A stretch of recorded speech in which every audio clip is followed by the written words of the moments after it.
Good morning. I'm Ashley Adams, and I was a member of the class of 2008. It does not seem that it is possible that it has been almost 20 years since Kelly and I were sitting in these same pews listening to many alumni chapels such as this. Some friendships are built over a few shared classes or a class trip or two. Others are built over 15 years of the same school, the same church, and a truly impressive amount of soccer. And that's exactly how mine with Kelly began. Not only did we go to school together beginning at the age of 3, we also played soccer together, starting in church leagues, moving through middle school, and all the way through high school here at St. Mary's. We also went to church together outside of school, which meant we saw each other not only in uniforms and cleats, but also on Sunday mornings, Wednesday nights, and the Christmas holidays.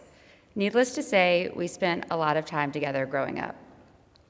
Even back then, Kelly was the responsible one, the quiet leader, the mother hen, the person who always had an extra hair tie, an extra snack, and a plethora of pens and notebook paper, and somehow always knew what time we were actually supposed to be somewhere.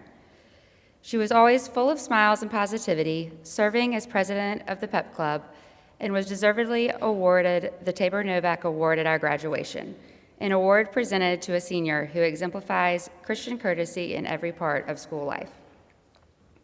After graduating from St. Mary's, Kelly went on to Furman University and then moved back home to Memphis, where she worked at a church and a hospital before deciding to go to nursing school. She graduated, joined Bonheur Children's Hospital, and has been there ever since. Kelly has even received the esteemed Daisy Award for Nursing Excellence, which surprises absolutely no one who has ever met her. She has also served on medical mission trips to Peru and Honduras alongside other Bonheur physicians, proving that her kindness, competence, and steady leadership extend beyond Memphis. Not only is Kelly known for her great sense of humor and her musical talent, she was in the St. Mary's Choir and even sang her entire senior speech to the tune of the 12 Days of Christmas.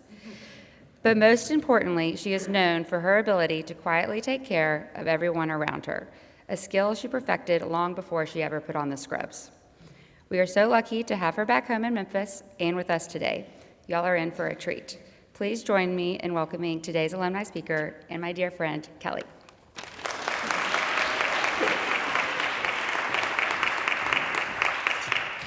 Good morning. All right, so like Ashley said, the last time I was up here, I was giving my senior speech where I sang the 12 Days of Christmas to 12 years at St. Mary's, and since none of y'all heard it and none of y'all were here it goes for round 2, and then we'll be done. No, I'm just kidding. I'm not going to do that. But like Ashley said, I am a nurse in the operating room downtown at Bonheur, and I really love what I do. I've been there for my entire nursing career, so we're going on 10 years, which is kind of crazy to think about. Being a nurse means that you are with patients, both children and sometimes adults, in the hardest and scariest moments and days of their lives. So when I was sitting where you are in middle and high school, I remember thinking, when am I ever going to use, fill in the blank, this algebra, sorry, Miss Lytle, science, English project, whatever it is. But what I've learned is this, that life is not built on these huge dramatic moments that seem life-changing, although those will happen and they may affect your life situation at times. But life is really about your small skills, how you speak, how you listen, skills you're learning and perfecting right now. So today I want to share the top 5 things that I learned where you are that I'm still using today as a nurse. Number 1 is how to be brave and speak up, even when you are nervous. You're learning now how to raise your hand, give a speech, try new things, share your opinion, do something totally different that may be way outside of your comfort zone. Even walk into classrooms or a different room that you don't feel totally confident in. You're learning how to explain your thoughts, ask questions, and speak respectfully. I still get nervous at my job today. We have had situations where a surgical consent or the permission slip, if you will, says that we are operating on one side of a patient. The family and the patient says we're operating on the same side. We get into the operating room, the doctor says, "This is the procedure today, right?" Except it's the left. So you have to kind of stand up for yourself and say, we've got to take a time out. It's not their fault for the confusion. How often can we do that? Because words get confusing. It's hard and scary sometimes to be the one that stands between a doctor and them getting their work done. But I've learned to be brave, speak up, do what's best for the patient, and even if that means sitting in the awkward or tense moments that follow that. Being brave doesn't mean that you're not being scared. It means you're showing courage and determination when you're facing any difficulty. Showing up, trusting that you can and will make it through that situation, whatever that may be.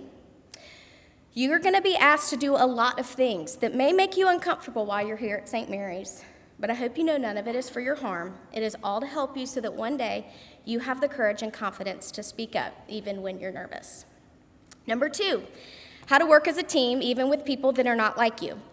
Group projects may not always be fun, but they're going to teach you something important. They teach you that not everyone thinks like you, works like you, communicates like you, stays on schedule like you. But together, you can accomplish your goal, turn in your project, present your research, whatever that may be. At the hospital, especially in my department, nothing happens alone. In just one surgery that I can be in, there will be doctors, nurses, surgical techs, anesthesia providers, students, resident radiology techs, just to name a few. We all work as a team for the same goal. I don't work with another person that looks like me, thinks like me, talks like me, went to the same schools as me, but we get the job done. I have been in some wild and crazy situations, and I can stand before you today and say I made it through not because of anything that I have done or know, but because of the people that I was in that room with. And not one of them was like me. So working with all kinds takes a lot of cooperation from every person involved, because each person has to show respect to each other in order to achieve your goal. For me, that would be getting the patient safely through surgery and back to the recovery room. So learning how to collaborate, compromise, and support others will take you far, no matter what career you choose. Number 3, how to stay calm in stressful moments. Tests, deadlines, performances, games, and social pressures all happening at the same time. They feel big, and they matter. In the hospital, staying calm helps me think clearly and hopefully helps others feel safe. I remember one evening we got a phone call from our emergency department saying that there had been an accident. We were going to have 4 kids coming into the emergency room, coming in to surgery, all needing surgery that same night. Who goes first? What do you do? Who do you call? Where do you even go? I'm not saying I did it well by any means, but I have learned to work with others. We were able to get all of those kids into surgery and out of surgery that same night. And they're doing well. So you are learning now how to meet deadlines, turn in papers, study for tests, rehearse for choir performances, plays, basketball games, all at the same time. That self-control that you're working on means you can prioritize things, regulate your emotions, and get it all done. I learned that, and it's stuck with me and allowed me to handle many a situation since then. Number 4, how to be kind, even on hard days. Some days are just hard. I don't really want to go to work. I don't feel like being nice to people.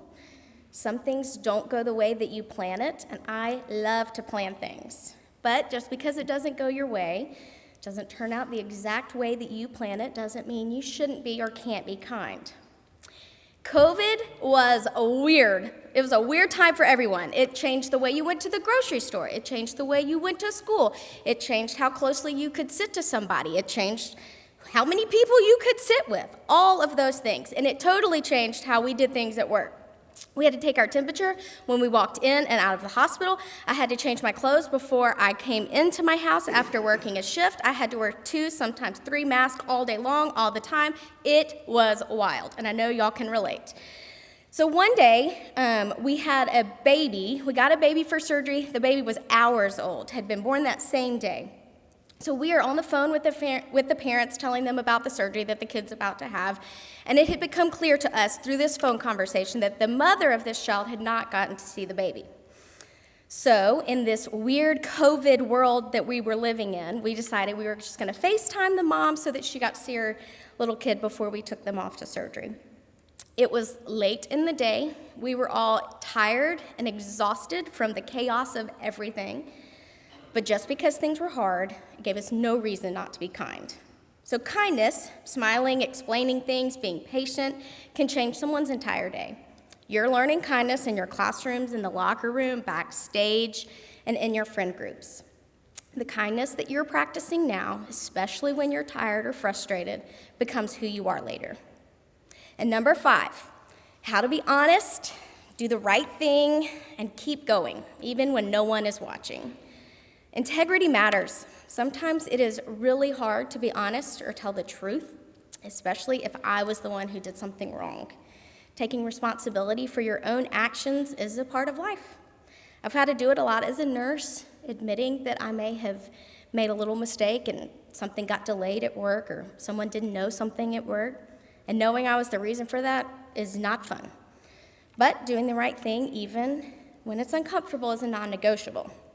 You have an honor code here, instilling in you these principles, almost to the point where they become second nature. The choices that you make when no one is watching shape who you become. Who you are when no one is watching becomes who you are everywhere else. Studying when no one is checking, being honest when no one notices, that's integrity, and integrity matters. All right, that's it. 5 things I learned at St. Mary's that are still part of me today. Nothing new, nothing crazy, nothing even exciting. But I want you to know that what you are doing in the day in and day out is shaping you and teaching you things that you will use for the rest of your life. I don't know if any of you caught any of those bridge to caring characteristics that I mentioned throughout this talk. Respect, responsibility, thankfulness, kindness, self-control, honesty, courage, cooperation. They're all there. Isn't it neat to know that the things that St. Mary's starts teaching you way back across the street are still impacting my life all these years later, and they're going to shape yours as well. The world needs women who care deeply and lead with their heart, and that starts right here at St. Mary's, with the little things that you have been learning and practicing, those lessons that follow you into every classroom, every career, every calling, including places that you have no idea yet. You are not just students. You are becoming thinkers, leaders, and women who will shape the spaces that you enter, both now and in the years to come. And one day, you will look back and realize that you have been preparing for your future all along. Thanks.